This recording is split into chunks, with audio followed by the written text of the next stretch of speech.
Tomorrow is September 11th. We remember September 11th.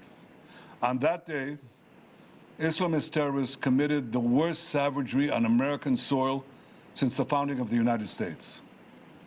We also have a September 11th. We remember October 7th.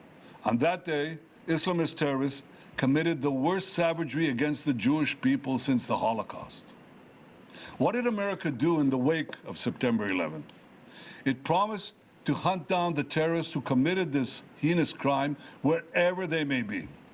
And it also passed a resolution in the Security Council of the UN 2 weeks later that said governments cannot give harbor to terrorists.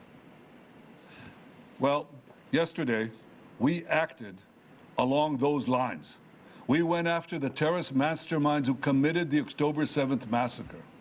And we did so in Qatar, which gives safe haven. It harbors terrorists. It finances Hamas. It gives its terrorist chieftains sumptuous villas. It gives them everything. So we did exactly what America did when it went after the terrorists, the Al-Qaeda terrorists in Afghanistan, and after they went and killed Osama bin Laden in Pakistan. Now the various countries of the world condemn Israel. They should be ashamed of themselves. What did they do after America took out Osama bin Laden?